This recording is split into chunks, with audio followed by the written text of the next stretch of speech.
Olá, seja bem-vindo ao Salto para o Futuro. Durante essa semana, discutimos como diferentes espaços podem contribuir para o trabalho com os conteúdos de história. Museus, centros culturais e de memória e mesmo as ruas, casas e prédios das cidades podem oferecer a professores e alunos diversas possibilidades para a construção de conhecimento. No entanto, para que essas possibilidades possam ser percebidas e aproveitadas, um ponto é fundamental: formar educadores para incluir esses espaços educativos não formais em sua prática pedagógica. Para falar sobre essa formação, convidamos para o debate Elison Antônio Paim, coordenador do Centro de Memória do Oeste de Santa Catarina e professor da Universidade Comunitária Regional de Chapecó. Sônia Vanderlei, professora da Universidade do Estado do Rio de Janeiro. E Ilka Miglio, professora da Faculdade de Educação de Bom Despacho, em Minas Gerais. Pelo telefone 0800 216689, você pode participar ao vivo do debate. O número do fax é 0, código da operadora 21 2232 3271. Se você preferir, também pode participar por e-mail. É só escrever para salto@tvebrasil.com.br. O que uma estátua ou um prédio centenário pode revelar sobre a história brasileira? Durante o percurso de um passeio étnico, essa relação ficou evidente. A atividade é parte do projeto Diálogo entre Povos, que surgiu há 13 anos por iniciativa do Movimento Negro. Pelas ruas do centro do Rio de Janeiro, um grupo de professores encontra vestígios de uma história que não costuma ser contada nos livros didáticos. O passeio étnico, como é conhecido, integra o projeto Diálogo entre Povos. Muitas vezes nós, professores, nossos alunos, nós não nos identificamos com o que é dito, com o que é mostrado através da história oficial. Quer dizer, eu acho que o que importa nisso tudo é a construção de uma nova identidade. O passeio étnico surge aí, para você desvelar a cidade, revelar a cidade para crianças, para jovens e para os professores. Os professores perceberem na cidade um rico material para estar trabalhando não só as questões étnicas, mas também as questões de cidadania, as questões de respeito às diferenças. O roteiro do passeio étnico inclui a visita a monumentos, parques, igrejas e outros prédios centenários. Visitar os locais, perceber a realidade, perceber a contingência desses locais no tempo em que o aluno está presente, ajuda ele a refletir que esse espaço sofreu mudança, que esse tempo sofreu mudança e que ele é agente, que ele é um indivíduo, um ator muito importante nessas mudanças, nesses processos de mudança. O monumento em homenagem a Zumbi dos Palmares, que foi líder do maior quilombo do Brasil Colônia, é um dos pontos de parada obrigatória do passeio. Essa estátua é um símbolo forte da importância desse espaço no sentido da afirmação. E que espaço é esse aqui? Você está falando de um lugar? A Praça 11, a representação que a Praça 11 tem para a comunidade negra no Rio de Janeiro, muito forte, né? É aqui que surge a própria cultura do samba, que se desenvolve o carnaval, até hoje o carnaval tem aqui como seu espaço de legitimidade. Tem associação com a primeira favela do Rio de Janeiro, que é o Morro da Providência, está logo ali, uma associação imediata, visual. No pé de outro morro do centro da cidade, o Morro da Conceição, o grupo faz uma parada no Largo de Santa Rita.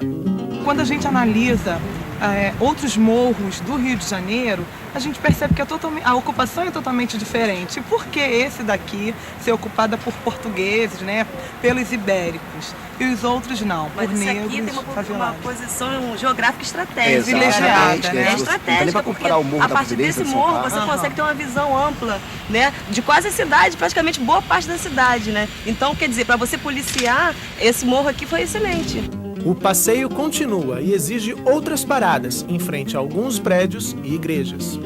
Essa irmandade, que é São Lesbão e Santa Efigênia, aqui quem vem para cá e constrói são os nagôs, que vêm da África Ocidental. E é interessante que aqui, essa imagem aqui, dessa diversidade. Em frente a uma das entradas do Campo de Santana, a monitora do passeio conta mais uma história que não costuma ser ouvida nas escolas. Aqui era um ponto de encontro de batuqueiros das festas. E isso, gente, na segunda metade do século XIX era proibido. Por quê? Batuque é coisa de escravo, é coisa de negro. Ter acesso a essa história que nos foi negada, calada, né, é de grande valia, porque os nossos alunos, eles também não sabem disso, né? Assim como nós estamos conhecendo agora, e trazê-los aqui e dizer um outro lado da história. Uma história que também pode ser narrada a partir das páginas de um livro para crianças. Aliás, o próprio livro já é uma dica para o início do passeio. O passeio ele é fantástico, e para o professor ele é fantástico porque ele trabalha com todas as dimensões da educação, que é a dimensão corpo, é a dimensão espírito, a dimensão intelectual. Ele é fantástico por conta disso, porque todas as tecnologias da educação, elas estão a serviço de uma educação transformadora, de qualidade, né? Você vai vivenciar o lugar e vai, na verdade, desconstruir histórias e construir outras memórias, construir outras identidades.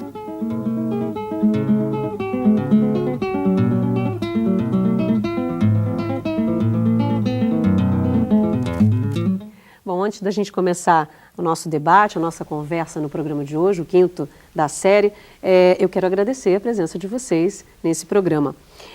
Eu quero começar pela professora Ilka, professora que é de prática de ensino de história, coordenadora do curso de pedagogia na Universidade Presidente Antônio Carlos, atua na Faculdade de Educação de Bom Despacho, no Alto São Francisco, em Minas Gerais, também autora de textos, publicações sobre formação de professores e ensino de história. A senhora me contava antes do programa que conhece um trabalho, está próxima de um trabalho que é desenvolvido também lá em Bom Despacho e que tem muitas ligações, muitas relações. A senhora viu relações com esse vídeo que acabamos de mostrar. Que relações são essas? Bom, é um trabalho desenvolvido pela professora Tânia Nakamura e a dona Fiotinha, de uma comunidade quilombola de Bom Despacho, onde lá nessa comunidade, numa escola próxima à comunidade, estão desenvolvendo uma sala de conversação da língua banto. É a língua também chamada língua da Tabatinga. É uma língua originada, né, dessa comunidade mesmo, e que todas as crianças dessa comunidade, e muitos também da própria Bom Despacho, brincam até hoje com a língua, até mesmo para driblar, né, as questões mais polêmicas da cidade. Então, essa língua não pode morrer, e a dona Fiotinha, que é uma quilombola, uma descendente de quilombola, está desenvolvendo uma sala de conversação. E com a parceria da Fundação Guimarães Rosa, né, que a região é do Alto São Francisco, e uma região lá marcada por tropeiros, viajantes, quilombolas, uma região onde que nós temos construindo a nossa saga, né? A nossa saga de Sagarana, de Guimarães Rosa. E tem uma atuação ali com os professores da região também. Com certeza. É um espaço educativo não formal, onde nós desenvolvemos as nossas práticas de ensino também da universidade, onde os alunos atuam como nessa formação, né, inicial na prática de ensino. Tá certo. O professor Elison Antônio Paim, professor da Universidade Comunitária Regional de Chapecó, UNO Chapecó, e também coordenador do Centro de Memória do Oeste de Santa Catarina, o CEON. Autor também de textos sobre formação de professores e ensino de história, inclusive do texto que consta do boletim no programa de hoje. Professor, nós vimos ali um espaço público, né, de não formal, de educação, e um trabalho de educação continuada, né? De que forma esses espaços podem contribuir e contribuem para essa formação continuada do professor? Boa noite, Bárbara, as colegas aqui do estúdio, todos os colegas e colegas, professores de história que trabalham com história nos mais diferentes espaços desse Brasil. É uma satisfação muito grande poder comunicar um pouco do nosso trabalho com vocês. Esse trabalho nos remete a uma série de experiências que vem acontecendo em diferentes espaços que nós temos conhecimento no Brasil, aonde os professores vão mostrando para nós, acadêmicos, pesquisadores, professores da universidade, professores de prática de ensino, de que nós formamos, e é uma formação muito inicial, que esses professores continuam o que eu chamo, inclusive no meu texto, né, a partir de Thompson, mostrando como esses professores continuam se fazendo, continuam a sua formação, que é uma formação permanente e continuada nos diferentes espaços. Nós vimos no vídeo essa experiência, né, discutindo a identidade dos afrodescendentes, assim como nós temos, né, falo do meu espaço, que é de Chapecó, oeste de Santa Catarina, onde nós temos buscando essas identidades com caboclos, com negros, com alemães, com italianos, com diferentes grupos étnicos, aproximando, buscando essas relações, fazendo com que esses professores vão se sentindo, então, parte integrante dessas comunidades, assim como os alunos. Professora Sônia Vanderlei, professora de História do Instituto de Aplicação da Universidade do Estado do Rio de Janeiro, a UERJ, e também da Universidade Gama Filho, também autora de textos na área de História do Brasil contemporâneo. De que forma a senhora acredita que esses espaços não formais, espaços de memória, né, podem ajudar a fortalecer, a construir a cidadania, né, ainda mais, e a fortalecer a identidade daquelas pessoas e dos professores principalmente? Boa noite. Então, olha, o que eu achei interessante nesse vídeo é que normalmente esses passeios que viraram moda, né, são instrumentos muito utilizados nessas discussões sobre ensino de história. O que achei interessante é que ele toma um outro aspecto em relação a esses passeios. O que acontece? Os professores estão ali como parte de uma chamada minoria, que não é minoria, mas uma chamada minoria étnica, vendo instrumentos, espaços de educação não formais, mas que foram construídos a partir de uma elite de determinados momentos históricos, mas eles estão ali percebendo que a história que foi construída naquele momento, ela tem outro lado. Ela pode ser lida e interpretada, como disse a professora, reconstruída por outros grupos sociais que também participaram da construção dessa história. Então, a formação do professor na prática, nos seus instrumentos práticos, trabalhar com isso, acho fundamental. Se discute tanto isso nas ciências sociais hoje em dia, na própria história, em relação à questão da identidade, em relação a como isso é importante no espaço educativo, mesmo formal, na própria escola. E, entretanto, as estratégias de trabalho com professores esquecem isso. Muito dessa experiência de se usar os passeios históricos é sempre mostrando, e aí os portugueses construíram isso, e agora eles estão mostrando o quê? E aí os africanos, né, participaram disso, e os negros participaram disso. E esse espaço teve para os negros um significado que não é visto na escola. Ele aprender isso, como diz um dos professores no vídeo, né, e passar para os seus alunos. Eu não sei e agora, sabendo, posso melhor trabalhar isso com meus alunos. Eu achei bastante interessante. Certo. A primeira participação de hoje é da Maria José do Maranhão, como toda semana. Maria José participou. Obrigada, Maria José. Boa noite, sou Maria José Barreto, do Teleposto de Bacabal, Maranhão. Percebe-se que ainda há em nosso ensino o modelo padrão, ou seja, alguns professores se submetem à estrutura hierárquica, desempenhando o professor ideal, entre aspas, visto que isso reduz o crescimento do aluno e o desenvolvimento do próprio professor. Como fazer para mudar esse quadro? Boa noite e obrigada. Obrigada, Maria José. Você, vou repetir mais uma vez, participou durante toda essa semana. A gente conta com você na próxima série inédita, tá bom? Professora Ilka, ela faz uma referência ao texto do professor Elison, mas acredito que é um assunto que todos vocês podem debater na mesa. Como mudar essa visão, como pede Maria José. Maria José, eu gostaria de te falar o seguinte, e falar para todos os professores do Brasil, nossos companheiros de destino, né? O destino de ser professor, que é um destino muito bonito, que na verdade eu não acredito num professor ideal e nem naquele professor real. Eu acredito no professor,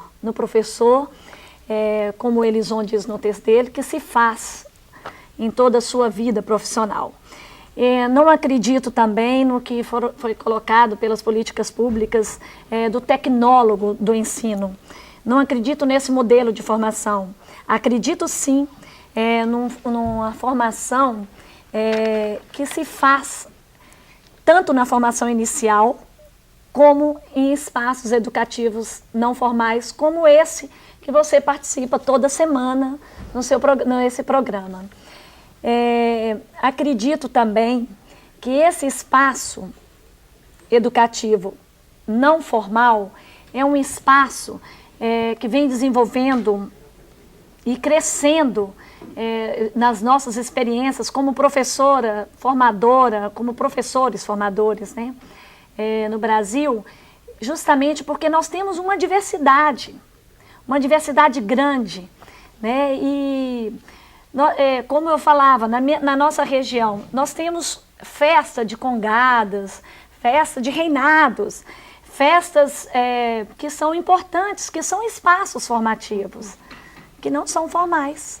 E os outros professores no Brasil inteiro certamente têm espaços como esse para poder investigar, né? Com certeza, e sempre, o professor é aquele que problematiza. Não é um professor formado por competência, o professor é competente, o professor é um professor que se forma, né, ao longo da vida. Por falar em competências, a gente recebeu um e-mail do pessoal da Ogmar, Álida, Vanilza e Ana Célia, do SESC de Fortaleza, e ela mandou diretamente para o professor Elison para comentar a seguinte parte do texto. Essas mudanças vêm numa perspectiva de reforçar a separação entre os que pensam e os que fazem, em que o professor idealizado é o que possui competências e habilidades. Boa noite às colegas lá de Fortaleza. É bastante interessante a pergunta delas, né, porque nos instiga a problematizar o que vem sendo colocado pelas políticas governamentais, né, que vem todas elas no sentido de uma perspectiva onde coloca que os professores devem ter determinadas competências, determinadas habilidades. Isso, todas as diretrizes curriculares para todas as áreas de licenciatura vêm nessa perspectiva. E eu procuro caminhar um pouco na contramão disso. Por quê? Porque eu penso que todos nós, professores, somos competentes, todos nós refletimos nossas práticas e trabalhamos em diferentes perspectivas. Então, para além daquelas competências determinadas, todos nós vamos desenvolvendo competências, nós vamos produzindo saberes nas escolas. E eu não partilho dessa perspectiva que coloca que o professor da universidade é o produtor do conhecimento. Eu penso que todos nós, professores, somos produtores de conhecimento, independente do nosso espaço de atuação. Quer desde com as crianças da educação infantil, das séries iniciais, no específico de história, em todos os espaços, nós, professores, vamos produzindo saberes. Porque desde o momento que nós, mesmo se nós pegarmos o mais tradicional dos livros didáticos, ele nos possibilita recriarmos, retrabalharmos esse livro didático, esse texto. E nesse sentido, é o professor quem faz isso. Não é o livro que faz, não é o vídeo, não é a tecnologia, né? Mas sim, se não houver o professor nesta relação com o aluno, se perde, né? E nesse sentido, esse professor produz saberes, produz conhecimentos. É claro que são saberes diferenciados de um saber acadêmico organizado. Ok. Um dos mais importantes centros culturais do Rio de Janeiro desenvolve um projeto voltado para a área da educação. É o CCBB Educativo, que a gente confere no próximo bloco. Até já. E é neste sentido que o professor se tornou o profissional mais estratégico dos tempos atuais. Em primeiro lugar, monitora decisivamente a entrada no mercado de trabalho. Em segundo lugar, gesta cidadania mediante o saber pensar no sentido reconstrutivo político.